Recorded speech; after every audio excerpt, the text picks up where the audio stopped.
Well, good afternoon, everybody, and welcome to another episode of the Greatest Salesman podcast. My name is Dan McCormick. If we have not met before, it is an honor to have you. We go live every Wednesday at 2 p.m. I like to call it Wisdom Wednesday with the greatest salespeople in the world, the greatest people in the world that I meet that are inspiring, that are fun, that are genuine, that are authentic, that just light up the page when you get them in that chair. And my friend today, my new friend, I should say, Bob Beaudine, is a father, I believe, of 3 daughters, 4 grandkids. He's the president of Eastman. He does a lot of work in the professional sports and entertainment arena. And he's also the author of 2 unbelievable books that we're going to talk a lot about here today. And the one that I've been reading is called 2 Chairs. And certainly, if you're new to the podcast, well, you know that we're live on Facebook. We're also live on YouTube. And then, of course, thegreatestsalesman.com. You'll get the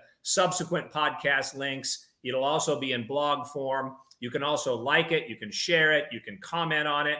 And we love your reviews as well. So welcome, Bob Beaudine. Thank you for making the time. How are you today?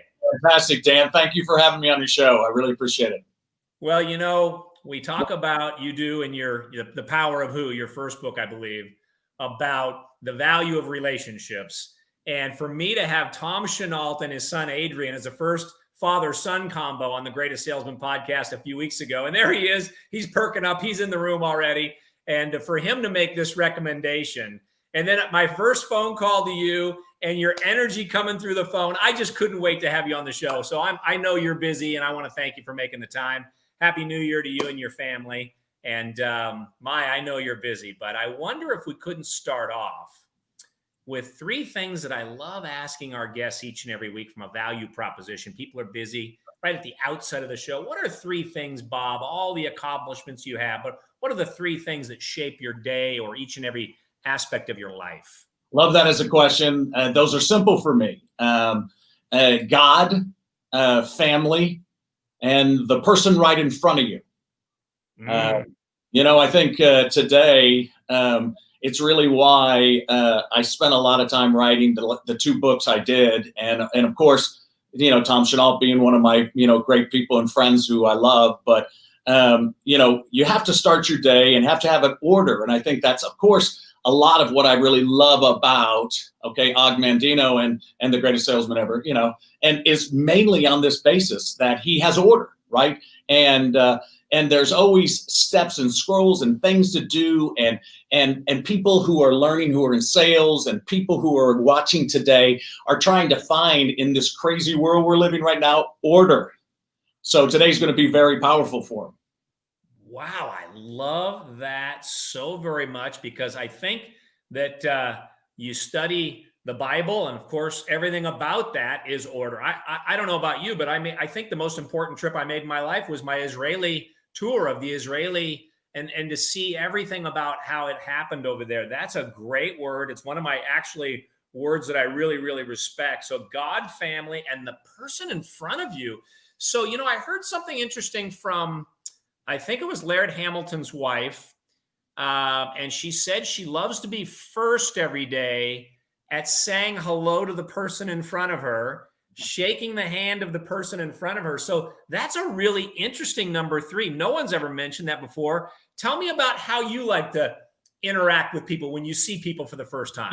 What's really hard in life is that I don't think you have to live on the planet very long to find out that there's lots of trouble, and that we're all touched by it. And of course, in the midst of a pandemic and all the things that are going on, all the uncertainty for a lot of people, and fears and things, and loneliness and this, the first facet is you got to run first and talk to God. And when you do, you can lay down you.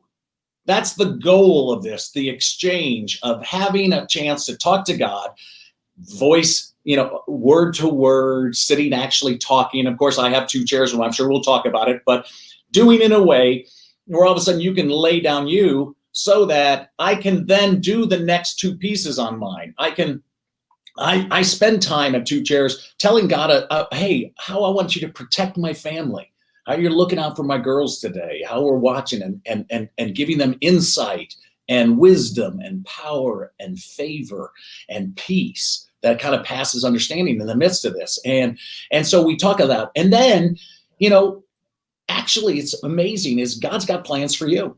I mean, the hard part for most people is that God speaks. And so once you start to ask, he's got a plan for your day. And so what is that plan? Well, he's got some people he's going to cross your path. And so the question will be, will you be ready?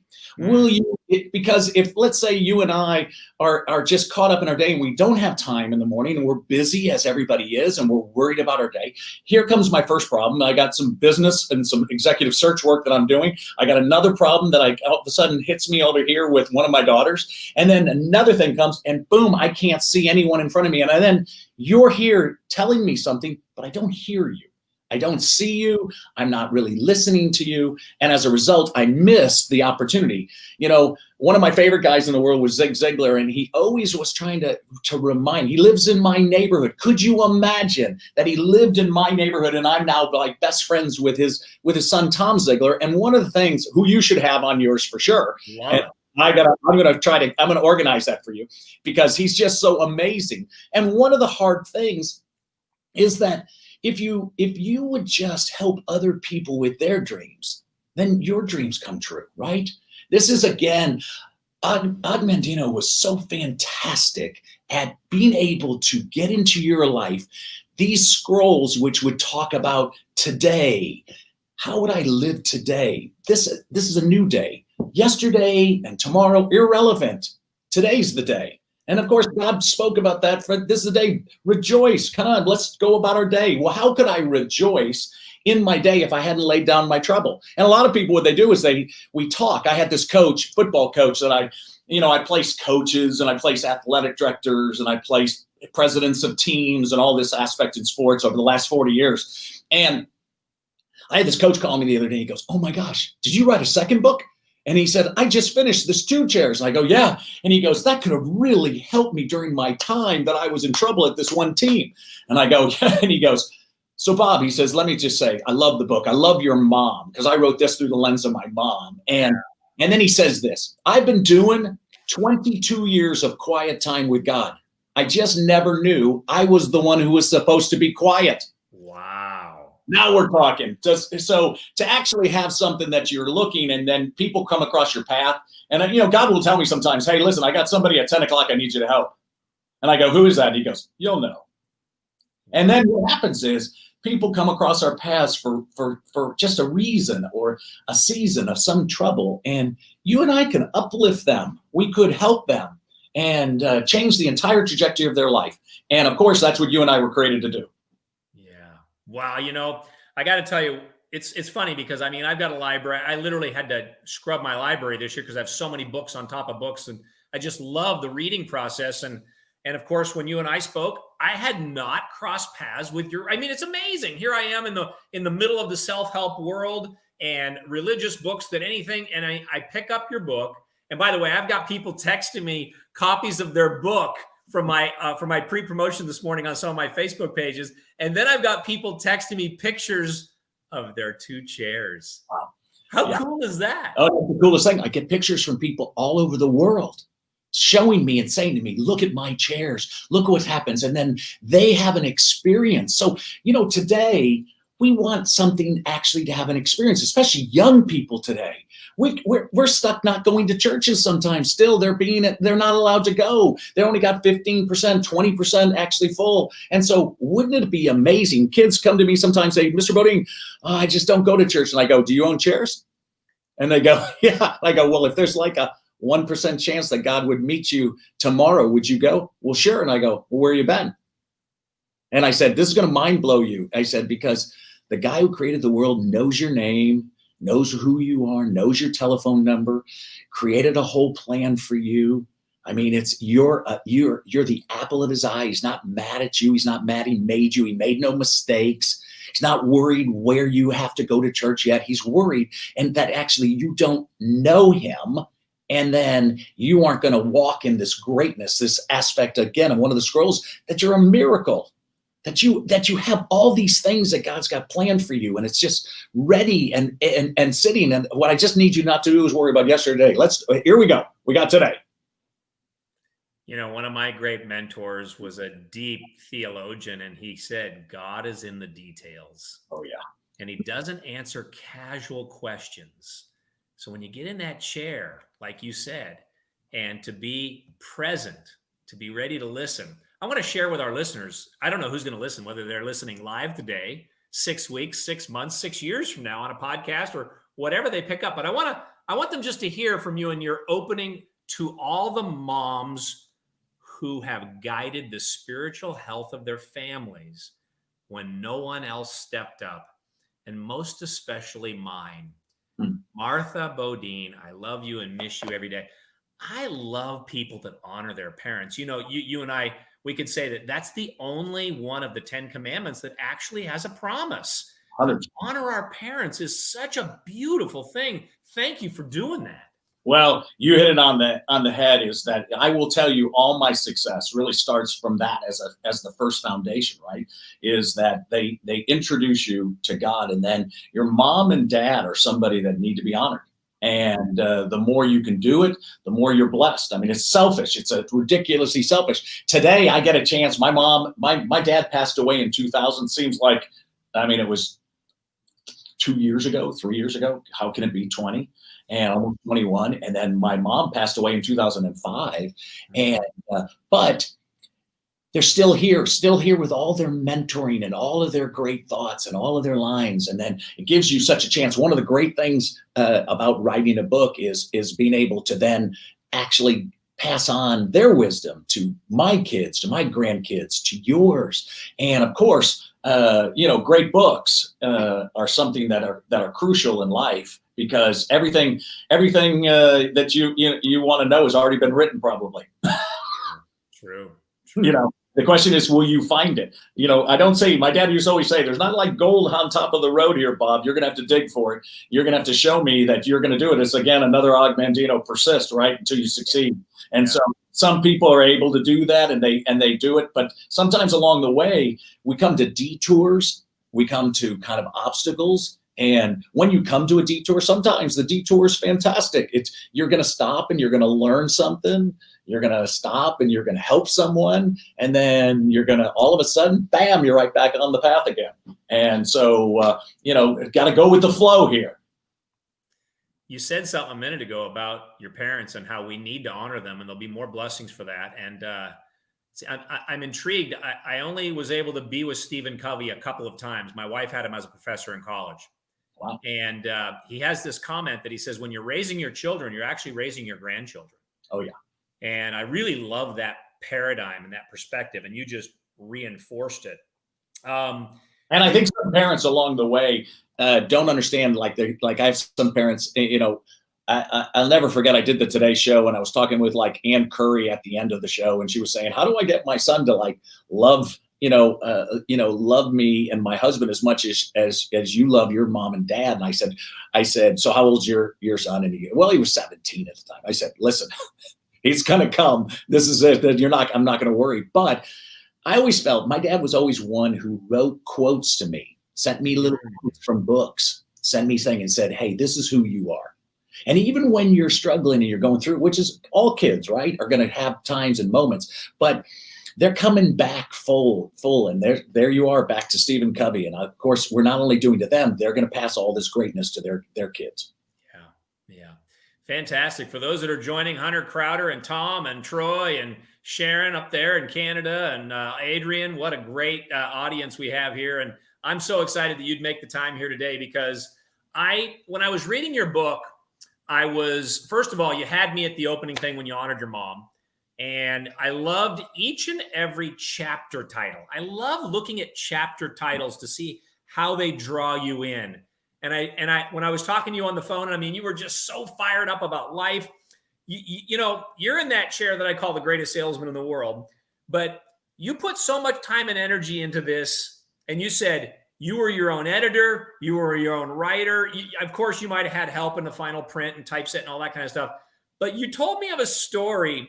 Correct me if I'm wrong, but you told me of a story when we were on the phone and we were both so fired up, pumping each other up. We were selling each other the Kool-Aid, but I think you told me a story of a lady that called once and said she needed some astronomical numbers of the book. Would you tell that story for? I just loved it. So that when I first started writing Two Chairs, and again, one of the great things about a fact of our relationship with God is that wouldn't it be logical that we'd have chairs in our house? One for you, one for God.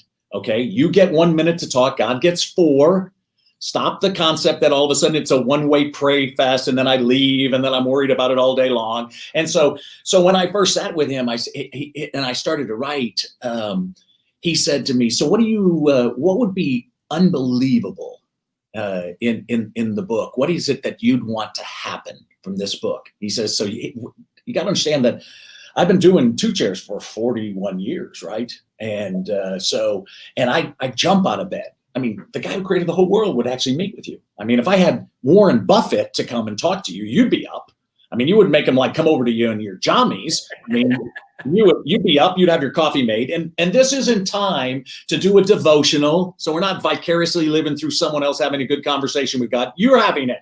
You're not reading the Bible. So I'm not reading, Dan's autobiography while I'm sitting talking to you. I'd actually talk because he wants to talk to me and he has some things to share. All of those are good. I want you to read the Bible more. I want you to do this. Reading's just unbelievable. However, I said to him, he said, "What would you love?" And I said, the word that comes to my mind is captive audience. And I said, I'd love this book to be able to get into prisons, into military, like in Afghanistan and various aspects of Syria, people who are in trouble, first responders, police, firemen, firewomen, in some spot, and social, okay, in social workers, people who are been in spots or captive from abuse or something. And so he goes, "Okay, I really love that." I could hear him like say that. And I go, "Wow." And he said, "No," and that was the end of that conversation. And then 6 months later, the book in the first 3 months was just like a bestseller. I mean, you can't even begin to, listen, I can't write a memo. So the answer is that people don't understand is that when you write and you do something and where you are, God just kind of like, he's just like downloading. And so I'm just writing as fast as I can. And so, but 6 months later, I get a call from a foundation like in Oregon. And they say to me, "Oh my gosh, is this Bob Beaudine?" I go, "Yes." And "We love your book." And I go, "Wow, thanks." And we have like 13 and we've never loved one book, all 13 of us. And so I just want to tell you, she said, "I love your mom." And if I will hear something when people read this book and when you read it, you got to buckle up because I'm going to make you cry. This book, okay, is so honoring to moms, but it's honoring to every mom. You'll see your mom. You'll see the person who all of a sudden mentored you into all of a sudden this opportunity, this gift that you get a chance to sit with the guy who created the whole world, and he knows you and he digs you, and he's got your picture on his refrigerator. I mean, so he's got plans for you and they're good. They have a future. So don't worry like where we are today. God's got something. What is it? People say to me all the time, "What is God going to say to me at Two Chairs?" I didn't write 3 chairs. I don't get to go. You got to have your own chair. So I'm sitting there. And so she says to me, "So what we do is we make your book and we do it into a paperback." Okay. And I said, "Wow." And she says, "We're going to make this book so you can flip it right into your pocket. And also you couldn't cut yourself. It could go to prisons. It sits in backpacks for military. It's just easy for this to do." And so she says, "We're going to do that." I go, "That's unbelievable." I said, who do you go to? Who do you send your book out to?" And well, we have a private donor, and you don't meet us. You don't meet the donor. And she's, "Are you okay with that?" "Yeah, sure." And so she says, "We send it out to prisons, military, first responders, and social services." Wow. I said, "Of course you do." Of course you do. God's a ninja. And so he's got plans that are so much bigger. I wish I could come up with it. I know you have, Tom Chenault and I, we do these funny stories, all each other, and of just how we could just think how great God could be that's bigger. So she goes, I said, "What are you going to do?" So you know that 94% of all authors, that when they write a book, you only sell 5,000 copies. Right. Yeah. And you buy 3,500 of them yourself. Yep. That's right. So it's very disappointing. I'm always trying to encourage people to write, but I'm saying the journey of writing has to be the enjoyment and the victory for you. It's not how many books are sold or this. Hey, I don't control it. If today was the only time, and Dan, you read this and you were blessed and it changed your family and your personal time, and God himself would tabernacle with you in your house from now on, it would change and permeate the whole house, and it would create a peace that passes all understanding. Well, that would be worth it for me. I'm done. That would be unbelievable. And so she goes, and I said, so do you do like 5,000 books? And she goes, well, our opening thing is 265,000 books. That's what I thought she said. What? What do you mean? I said, and she goes, yeah. And so as they started that out, and that's where all of a sudden now you get letters from people in prison. You get letters from people who are in China and various spots all around the world.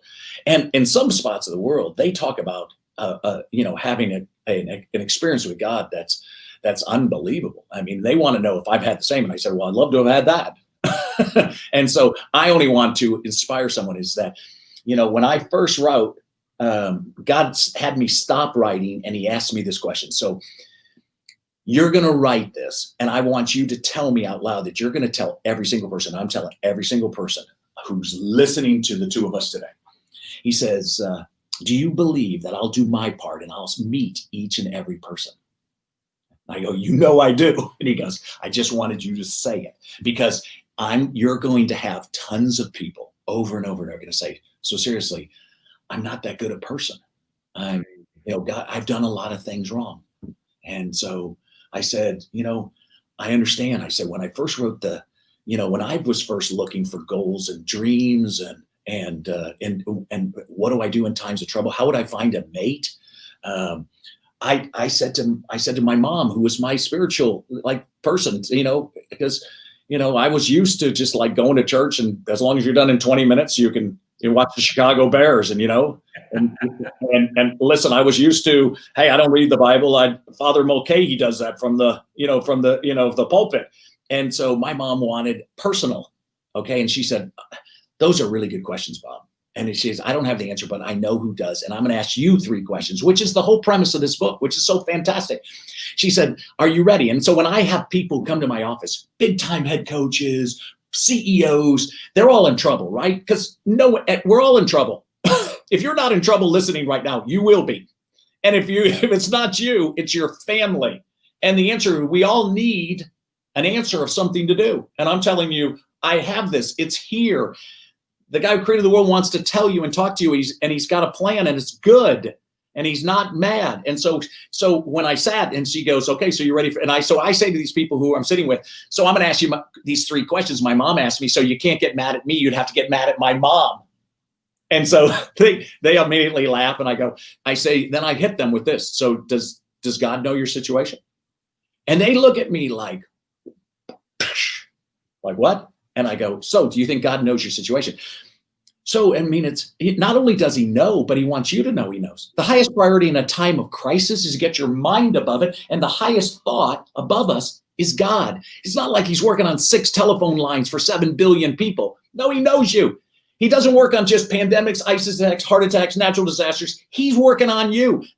In the detail, like you just said, he works on the details. And so I said, number 2 is this too hard for him to help you?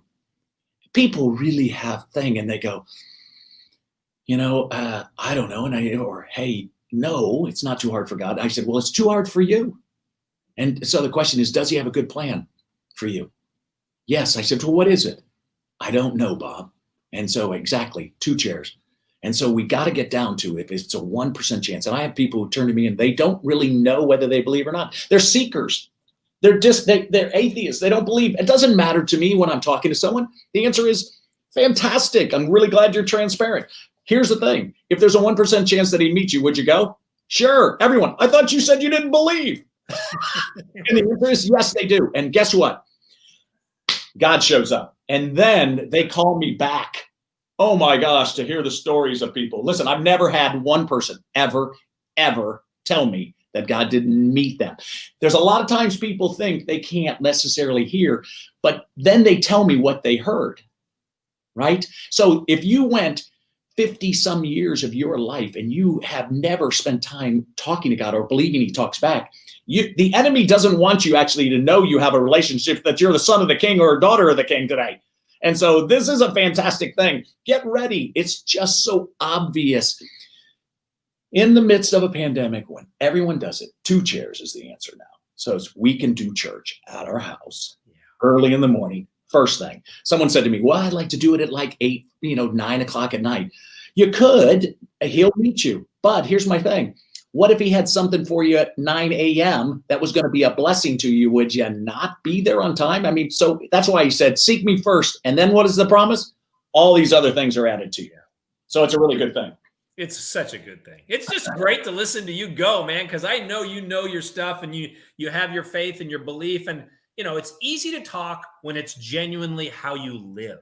Right. It just comes out of you so easily. I want to ask my producer if she'll put Tom's last comment back up on the screen here. Fact, it's a process of passion. It's a process of passion. You have written 2 classics, he says to you, plus your workbook. But what was interesting about that last bit you were sharing about moms? Think about the great example of moms. Abraham Lincoln, his mom gave him the Bible. He loved it, right? Og Mandino loved to write, and his mom encouraged him to write. And what did he write about? Faith-promoting stories that help you and I have a philosophy for life and a rhythm to life. And he didn't ask us just to read the scroll once a day either. He asked us to read the scroll morning, noon, and night. And I love how you tied this in. And I got to tell you, when I was reading this, I kind of felt a little bit like this. I don't know how you feel about that, but I mean, when I first read that, I was thought, where have I been? How did I miss this one, right? And how did I miss this for the last? You wrote this in 2016, I believe, right? It came out. Yeah, just at end of 16. And so what's crazy is that all of what Og did was to try to get you to live a better life today. And he gave you some tactical things and stories that, again, our lives are stories. Every single day, you're part of like a movie script. And that's why I love when people say to me, hey, their script isn't going the way they want. And my point is, hey, so listen, God said one thing in the Bible, it's so fantastic, that everything is subject to change. So when you think somebody can't get over alcohol, no, they can. Yeah. When you think they can't get out of this problem, well, listen to me. My life quote is in John 16:33. And so to me, it's not, this is business to me. It's not, I mean, I'm a recruiter. Why would I write a book on this? I mean, the answer is that in this world, you will have trouble. Be of good cheer. How could you have good cheer? The way you would know that God would trust you, okay, and that you could trust him, is that after you leave the chairs, you'd be cheerful for the day. Come on. I mean, why? Because he's going to do it. You trust him. And so the hard part of this, there has to be good. There has to be something that and we all know this is something so fantastic. Here's the good news. It's going to work out fantastic for you. God's got a plan. What is it? I don't know. He wants to tell you. He's got a secret just for you. No one who's listening today, you are a treasure chest of gifts and talents. You do one thing better than anyone in the whole world. And God wants to show it. And our jobs as friends, the who, because I would have called my book The Power of Friendship, but we got 5,000 people on Facebook are our best friends. These are your who that God gave you, which is such a compliment, because he couldn't have given Jesus 12 friends, 3 close, 1 best, and not given you that. Yeah. But we do know how hard it is to get friends, right? Yeah. But your friends are supposed to be doing this with you. They're supposed to be lifting you up, finding that one gift that you do, that one thing, better than anyone in the world. And then me saying to you, oh man, you're fantastic at that. That's what we should do. Now, I want to put Don's, go ahead. I want to put Don Livingston's comment back up on the screen here because when he saw me go live earlier today, he reached out to me and shared some personal things. We've been friends for years. He's a good man. He teaches Sunday school at his church, and just love this, right? The first person he shared with told me she don't believe anymore, and I told her that he never left her. Try it. She read the whole book in one setting and said she felt like the Holy Spirit was drawing her to try it. So what an inspiration, Bob. That's a testimonial. So fantastic. I'll tell you, the aspect of this is so far above my pay grade, right? Of course, God does things, and he's been wanting to get to have conversations with people where he talks to them and tells them how big an impact they can have on the world around them. Of course, ties totally what Og Mandino said, right? Constantly, every single one of the things that your life was going to have 100-fold return, not just 30, 60. You have a choice here. There's more to it. Everything that he's doing, all of how he does it, and that there's the difference in his 10th aspect of his order was just my first. And I don't think he put it in any order. I think he just wanted you to know these 10 things that were so important for your life. And if you followed them, I mean, anybody who's done it, I mean, it's one of my favorite reads. I read it every single year, no matter what. And like he said, I mean, I have the scrolls, though, specifically out and imprinted in my journal. So when I go into my journal, I got the 12 that are there. And so it's just fantastic. So because you're a first timer here, I'll just show you.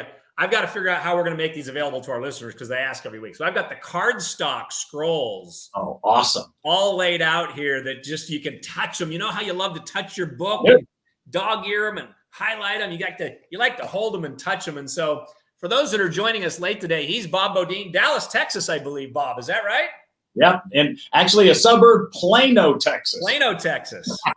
And we got so much more to talk about. I hope we can get through this. My producer's going to kill me here, but he's the author of 2 Chairs. He's the president of Eastman. He's heavily involved in the sports entertainment world. He's an executive search recruiter. He's just an amazing friend to a lot of people. And of course, a reference from Tom, who's on the screen here. And if you're new with us and you have not taken our assessment, I want to just encourage everybody to find out if your life is aligned with those things that Bob is teaching in his writings and that Og was teaching in his writings.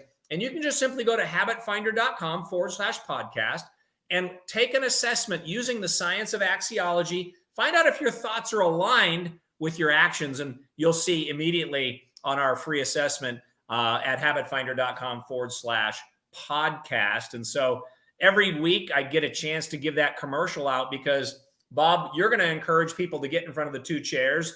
Og was going to encourage people to read the 10 scrolls. Ben Franklin was going to encourage us to read the 13 virtues. And of course, we've got the original text all right here, right? We've got the Bible. And, I'd be curious if I know you mentioned 1633 in John. So if I said to you, is that kind of your go-to scripture? Is that your protection scripture? I mean, if I said, give me a favorite scripture, what would you say? I one of the things I was doing the other day is one of the things is that the steps of a good man, one of the things I love is Psalm 37. Okay? And Psalm 37:23 is that the steps of a good man are ordered. And so many people are worried they're not going to get on their plan, right? Yeah. And the answer is no, they're ordered. And that's why, again, you were just finished talking about these order of 10 scrolls, of the 10 commandments, of making lists each day about what you're going to do for your day.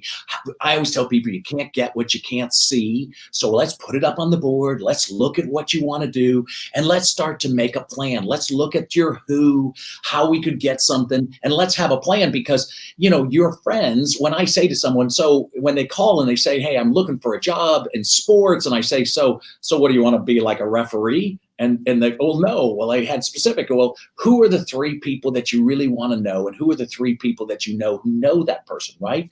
How would we get in something? There's, when people are looking today for jobs, they're missing some facet of a mark on the aspect because they don't have lists.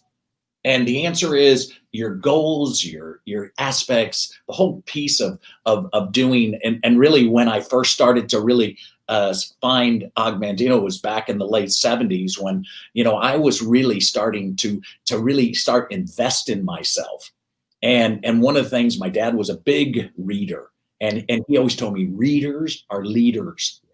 And so the best way you could give yourself a gift is start investing and learning and reading and start to do things in your life. And so I started going to Dale Carnegie And so and then even during that time, Dale Carnegie was like a monster Augmentino, positive statement saying this, and then of course Zig Ziglar courses and all the things. And there's like a an aspect of a quote that Augmentino said that I loved, and I actually stopped at every defeat, every heartbreak, every possible loss contains in it kind of its own seed, its own lesson, and on really how you could improve your performance the next time.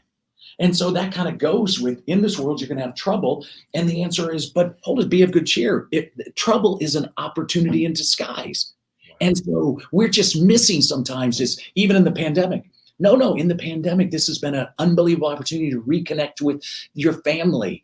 It's been an opportunity for you to create new jobs and new opportunities in life. 80% of the business that I'm doing are new jobs, new for people. You've been doing a job that you hate with people you don't like. You should be doing something you love with people you love in a place you love where your family loves, and you get to do it for the right reasons. And of course, you shouldn't ding out on those, but how can I help you? It's the old Jerry Maguire. How would I help you if you couldn't tell me what it is you want? And how would your friends help you if you didn't actually tell them? And of course, we never do that. We just go out to a bunch of strangers. And of course, that's the whole reason I wrote The Power of Who. That was what I was going to have Miriam do next, is put Tom's comment. What's crazy about this is not only is he connected to God, but he taught me more about connecting with people than any other human being that I have ever known. And I would love to talk about the power of who. So many of our entrepreneurs and the greatest salespeople that have sat in that chair. Now, this is episode number 26, Bob. So thank you. Congratulations for making it possible on behalf of the Augmentino company and what we do. But it's interesting that he says that here, because the power of who, wow, what a title. And you reference it in the second book as well, The Two Chairs. We think about, I look at my life. I sponsored one lady in my business that made me over $5 million.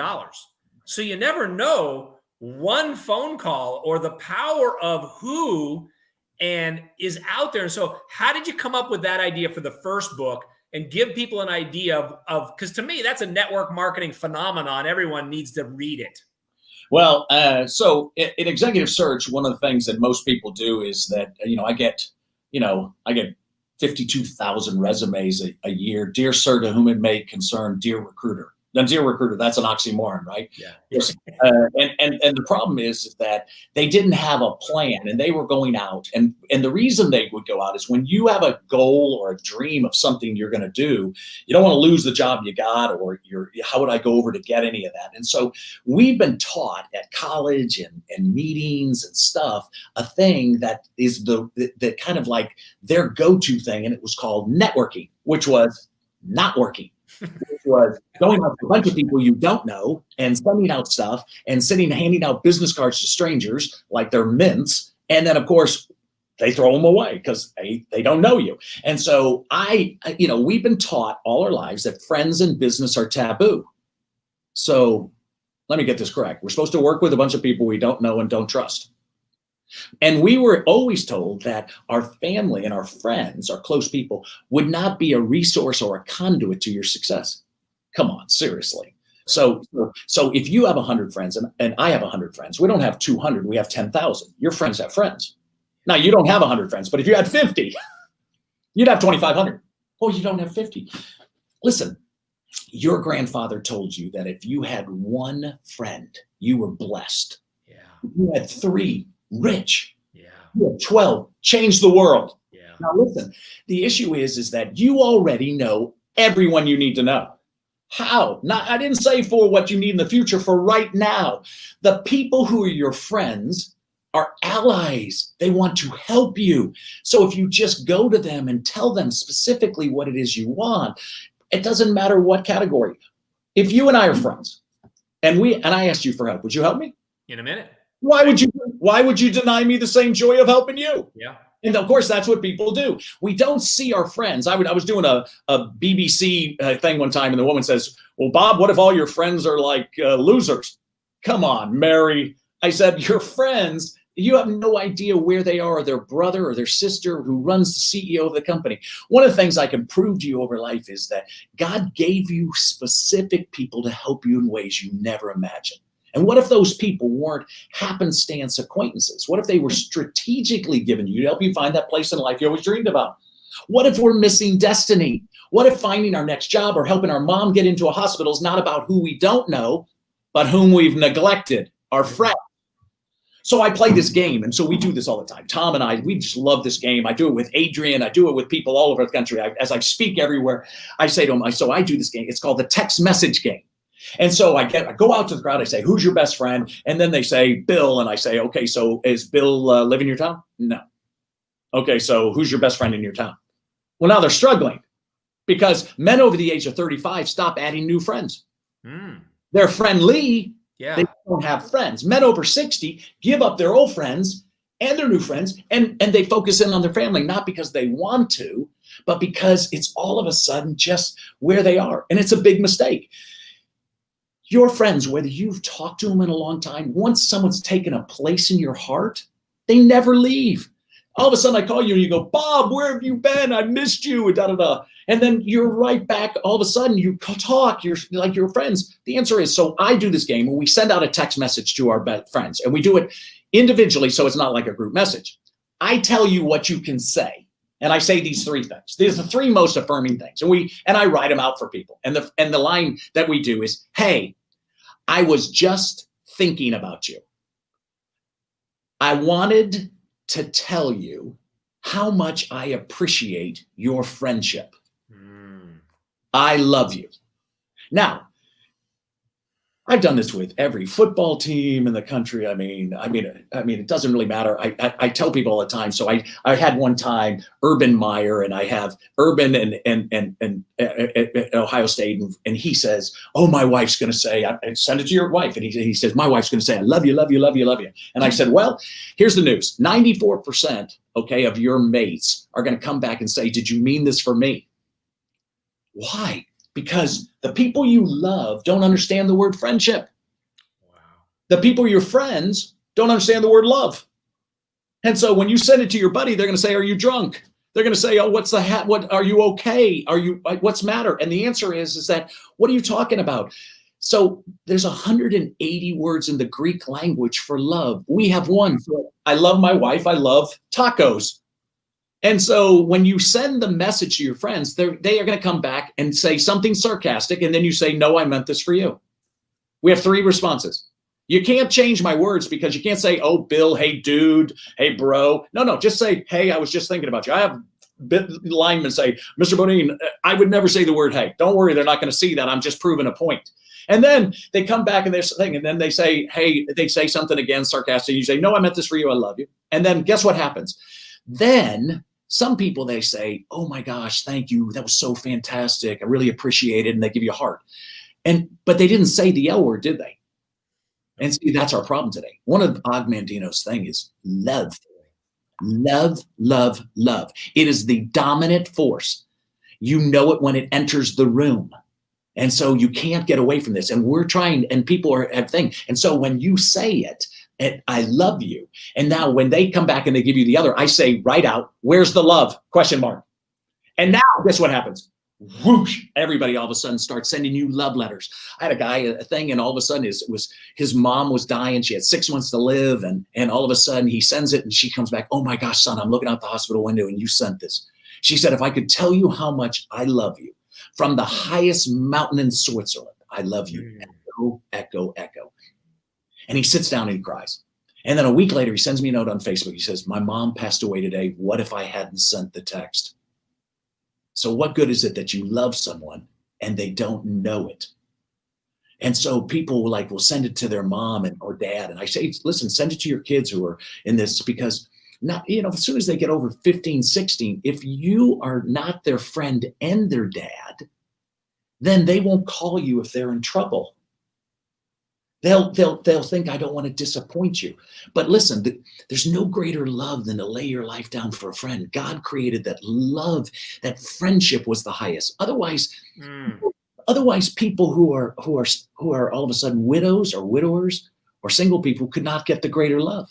And of course, you and I were created for friends. My wife is my best friend.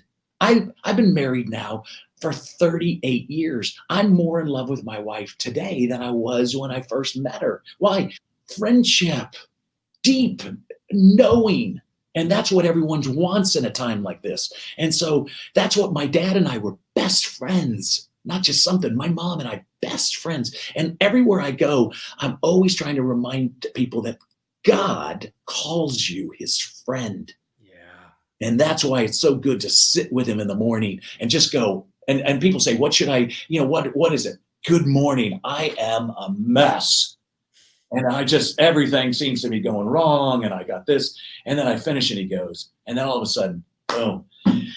And so people ask me all the time, well, how did you come up with your text message game? Because you wouldn't believe the responses. I mean, I did a 5,000 women for the governor of Texas and his wife. And the reason, so she has all these unbelievable women as speakers, Pulitzer Prize winners, Rachel Ray, the great chef, that has her own TV show, all these people. And then they invited me just because of the text message. But I only had like 15 minutes to do this thing. But there were 2,000 people wanting to come up to the microphone to say that they were affirmed and that someone told them they loved them. Mm-hmm. Now, listen, in a pandemic, we have to tell those we know around us. We have to lay hands on our kids. Yeah. Say, I'm proud of you and I love you. And I give you the father's blessing, I give you the mother's blessing. And then they walk into their calling. That's what we are supposed to do. We're supposed to pray with our friends. A friend is different than an acquaintance. That's why I wrote this book. Yeah. A friend helps you now. An acquaintance wishes you well. A friend is someone who knows the song in your heart and they can sing it back to you when you've forgotten the words. Friends are just secret keepers. They chip away. They're just unbelievable. And so, and listen, I can't sit with you on this thing long and not see how you would have just so many great friends. Gee whiz, I'm having a blast. I love Dominic's comment. Can we put that back up on the screen? Because he's talking what you're talking. Scroll number 2. I will greet this day with love in my heart. Muscle can split a shield and even destroy life, but only the unseen power of love can open the hearts of men. And until I master this art, I remain no more than a peddler in the marketplace. Yeah. This is terrific.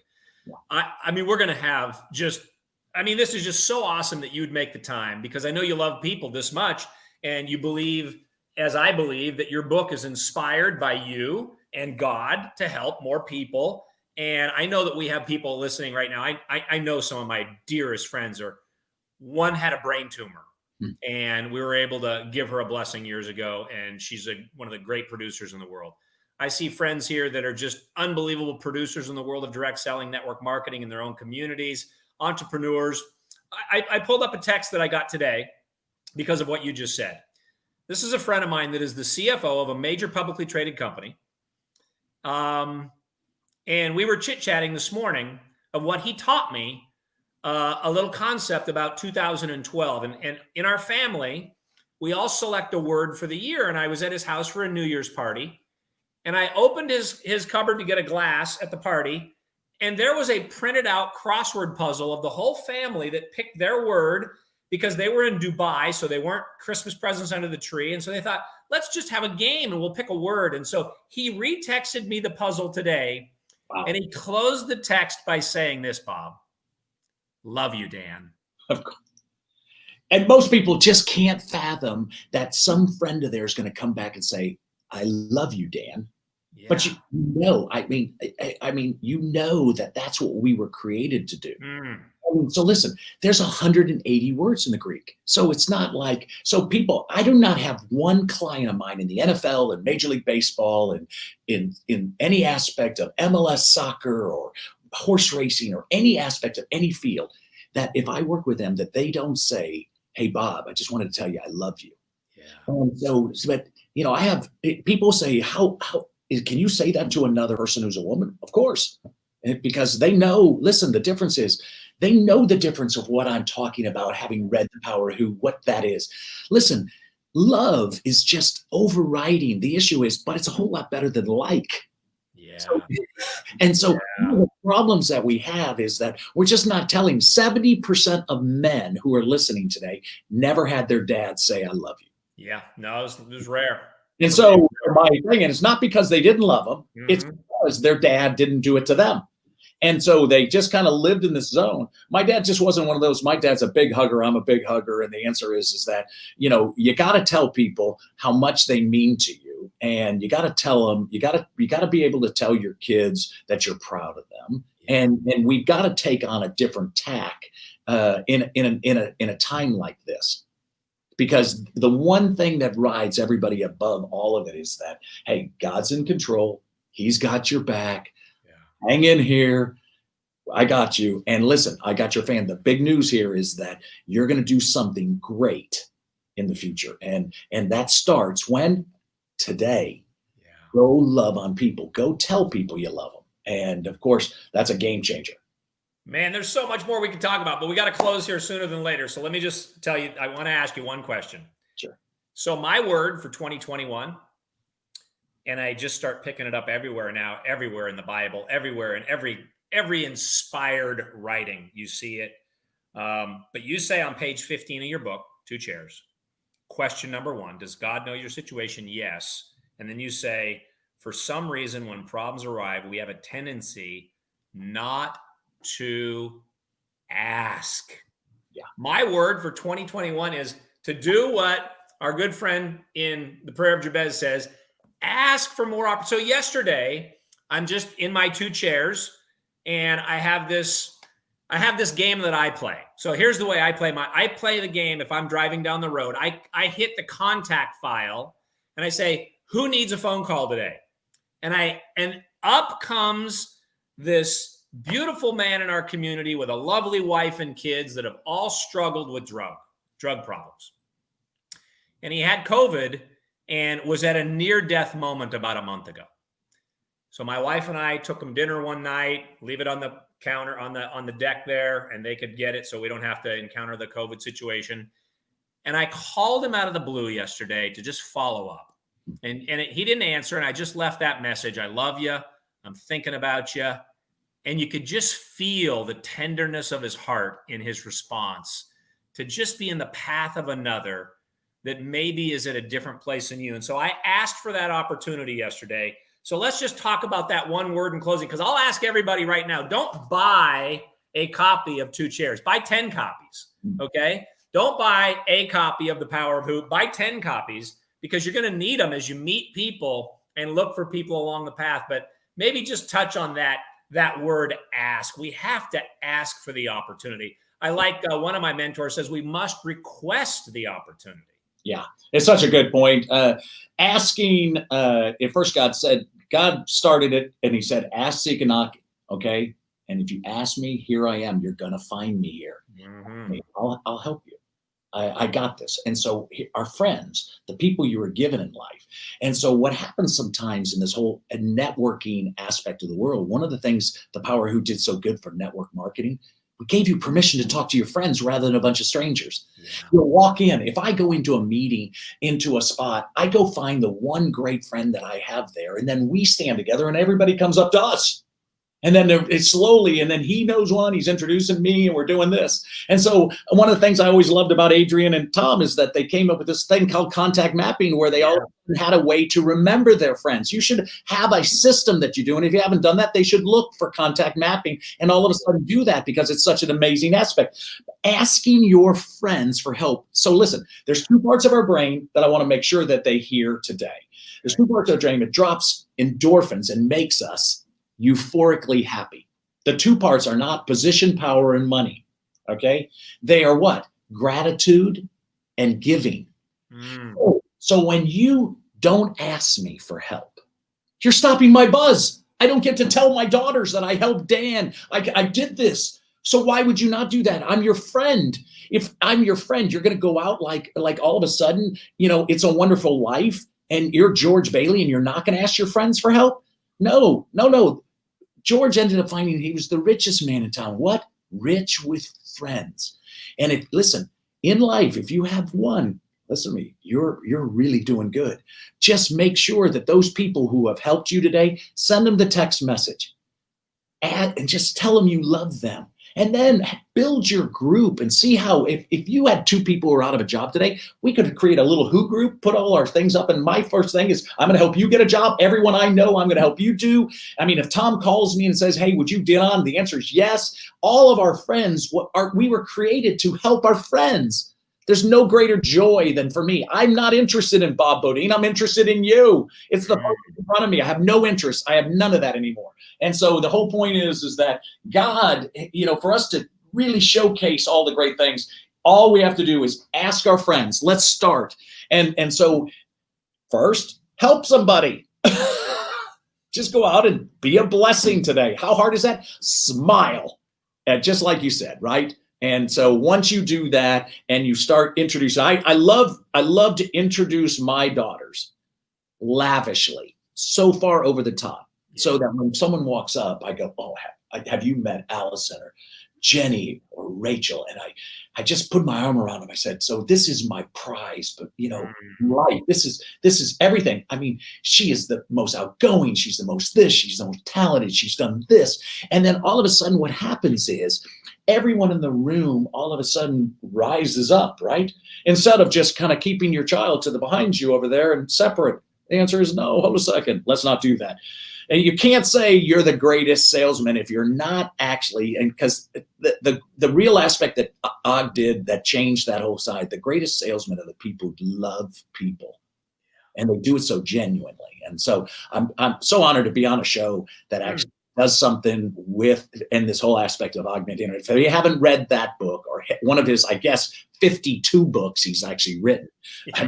I mean, it's just, you can stop and say, hey, this is going to be a good year ahead. Read Og Mandino. And so it'll be a big blessing. Well, I'll tell you what, there is so much more we could do and say, but your contribution today to the audience is amazing. And I hope that people will leave a review on the podcast sites. I hope they'll like the page, follow the page. Every week we try to bring you just the greatest people in the world that are genuine, authentic, amazing people. And I'm just so glad that Tom said, do you know Bob Beaudine? And I said, no. He says, man, you guys are like 2 peas in a pod. You got to get together. So that's how the game works, isn't it? It's just 100%. And it's all, again, the power of who? It's the triangle. All we had is Tom and I, or we just think alike. We do it. And Tom, of course, any friend of his is going to be a friend of mine. And the answer is that's when all of a sudden says it. So you don't always have to know it. And just like you said, you couldn't believe one of your people gave you like $5 million and da-da-da, et cetera. The greatest person in my business is not someone in pro sports and all this. It was my golf pro. Why? People would work out with them and they hitting shanks. They're hitting lousy shots. What's the matter? Oh, I lost my chief financial officer. And he go, hey, you need to know my friend Bob Beaudine. He's the greatest executive recruiter in the country. And then all of a sudden, he's giving me like $3 million worth of business. I mean, how do you explain any of that, right? Friends do it, though. Friends get you jobs. Friends help you, introduce you to things you could never imagine. Don't underestimate those today. Indeed. Wow.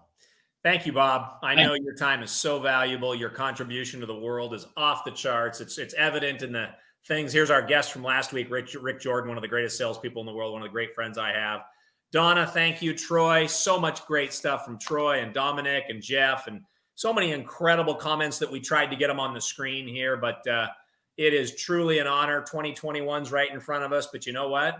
We still got a day and a half left of this year to make a difference for somebody. And I know Bob's going to be out there trying. I'm going to be trying. We're going to get the text thing going. Yeah. And I love you all. And I love you for being here today. And thank you so very much. God bless everybody. Make this the greatest day of your life. I'm Dan McCormick. He's Bob Beaudine, the author of 2 Chairs, The Power of Who, from Plano, Texas. Have the greatest day of your life, and bye for now, everybody.